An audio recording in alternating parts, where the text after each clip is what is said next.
प्यारे बच्चों, मैं कंचन बाला आज आपको हिंदी विषय से संबंधित कविता भाग में संकलित नीति के दोहे करवाऊंगी, जो कि वृंद जी के लिखे हुए हैं। बच्चों, पहले हम नीति के दोहों से संबंधित रहीम और बिहारी जी के दोहे कर चुके हैं।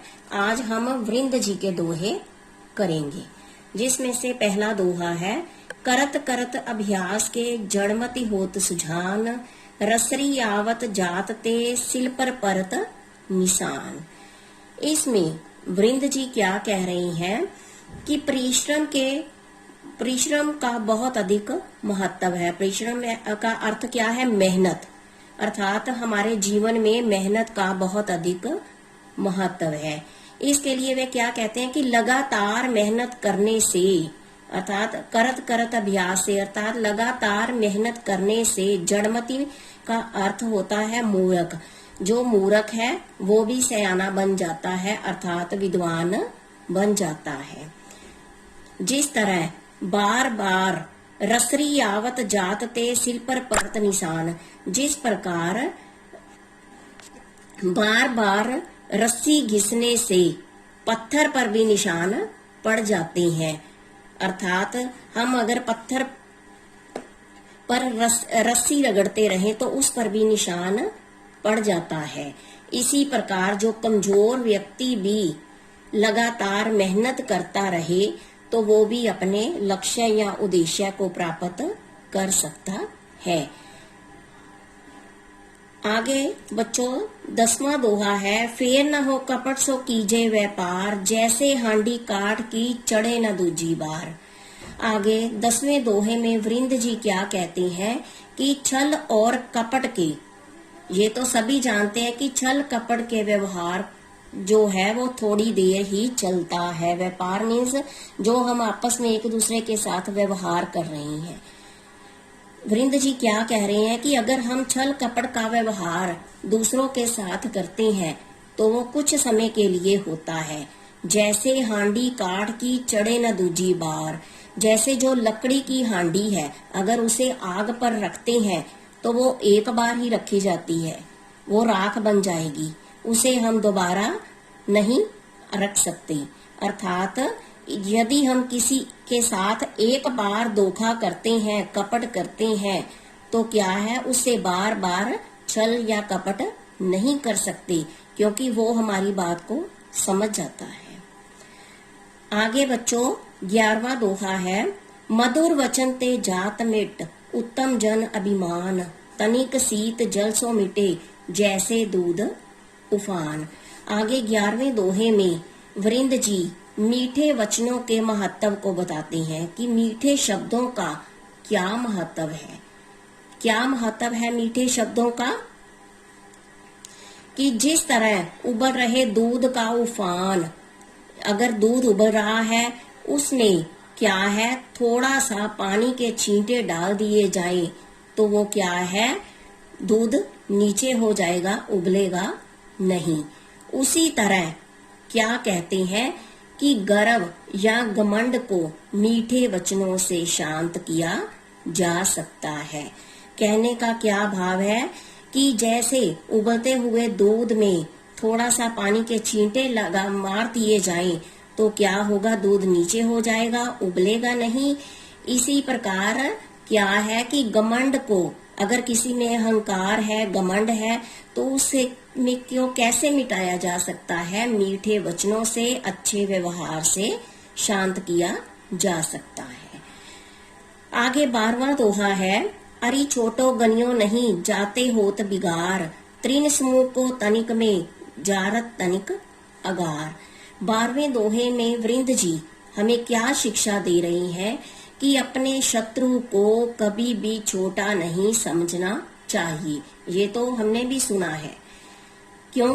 क्योंकि इससे बात बिगड़ जाती है। अरे छोटो गनियो नहीं, किसी भी शत्रु को छोटा नहीं समझना चाहिए, क्योंकि इससे बात बिगड़ जाती है। जैसे त्रिन समूह को तनिक में, जारत तनिक अंगार, जैसे छोटा सा जो अंगारा है, अंगार, जारत मीन जलाना, तनिक मीन्स छोटा। क्या करे कि जो छोटा सा अंगारा है, अगर वो तिनको मीन्स क्या, जो तिनके होते हैं, तिल या घास फूस इकट्ठी की हो, क्या कहते हैं कि वो तिनकों के समूह को जला सकता है। अर्थात कहने का क्या भाव है कि हम विद्यार्थियों को अपने उद्देश्य को कभी भी कम लेकर नहीं चलना चाहिए, बल्कि ये सोचना चाहिए कि हम अपने विद्यार्थी जीवन में एक युद्ध पर जा रही हैं और उस पर विजय प्राप्त करनी है। जैसे कि एक छोटा सा तिनका बहुत बड़े पत्तों के समूह को जला देता है, इसी प्रकार अगर हम अपने उद्देश्य को हर समय अपने मन में धार कर रखें या अपने उद्देश्य को पक्का कर लें, तो अवश्य अपने जीवन में सफल हो सकते हैं।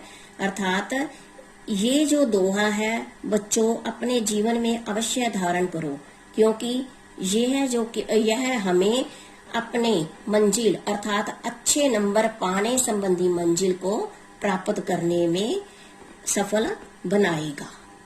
बच्चों, आगे हम इस कविता से अर्थात इनसे जुड़े हुए एक एक शब्द वाले प्रश्नों के उत्तर पढ़ेंगे। रहीम जी के अनुसार सच्चे मित्र की पहचान क्या है? बच्चों, हमने पहले दोहों में ही पढ़ा है कि सच्चे मित्र की पहचान वही है, अर्थात सच्चे मित्र की पहचान क्या है? जो मुसीबत में हमारा साथ देता है। अर्थात सच्चा मित्र वही है जो मुश्किल समय में हमारा साथ देता है। दूसरा प्रश्न है बच्चों, ज्ञानी व्यक्ति संपत्ति का संचय किस लिए करते हैं? अर्थात ज्ञानी व्यक्ति धन संपत्ति क्यों जोड़ते हैं? वो दूसरों की भलाई के लिए। हमने दोहे में पढ़ा था कि जो ज्ञानी व्यक्ति है वो धन संपत्ति को इकट्ठा दूसरों की भलाई के लिए करते हैं। बिहारी जी के अनुसार किसका साथ शोभा देता है? किसका साथ शोभा देता है बच्चों? हमने पढ़ा था कि एक समान स्वभाव वाले व्यक्तियों का। अगर हमारा स्वभाव दूसरों के साथ मिलता है तो उसका साथ ही हमें शोभा देता है। बिहारी जी ने मानव को आशावादी होने का क्या संदेश दिया है? क्या संदेश दिया है कि पतझड़ में भी भंवरा फूलों की डालियों पर रहता है।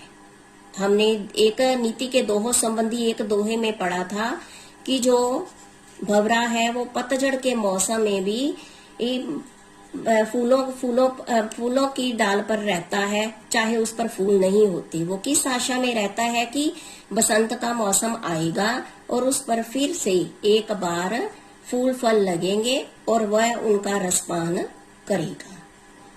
बच्चों, पांचवा प्रश्न है, छल और कपट का व्यवहार बार बार नहीं चलता, इसके लिए किसका उदाहरण दिया गया है?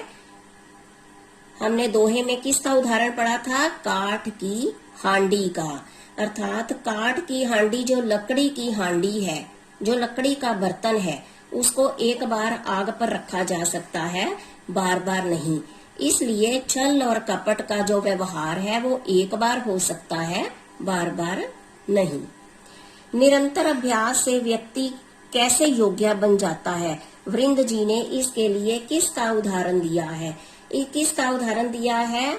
रस्सी का और कुएं। और रस्सी को कुएं पर बार बार रगड़ लगी रहती है तो क्या है? पत्थर पर। अगर हम पत्थर पर रस्सी रगड़ें तो उस पर निशान धीरे धीरे पड़ ही जाता है। यही बात है कि निरंतर अभ्यास से व्यक्ति योग्य बन जाता है। अगर आज किसी काम में गलती हुई है तो कल उसमें सुधार कर हम उसमें निपुण भी हो सकते हैं। बच्चों, सातवां प्रश्न है, शत्रु को कमजोर या छोटा क्यों नहीं समझना चाहिए? क्योंकि हम जानते हैं कि छोटा सा अंगारा तिनकों के बहुत बड़े समूह को जला सकता है। इसीलिए क्या है, शत्रु को छोटा नहीं समझना चाहिए। क्योंकि हम जानते हैं कि हर छोटी चीज का महत्व होता है। जैसे कि एक छोटा सा अंगारा या छोटी सी चिंगारी बहुत बड़े लकड़ी के या तिनकों के समूह को जला देती है। इसी प्रकार क्या है कि शत्रु को भी कभी हमें कमजोर नहीं समझना चाहिए। बच्चों, आज आपने इस कविता को पूरा कर अपनी कॉपी पर लिखना है। इसके प्रश्न उत्तर और सरल अर्थ याद करने हैं।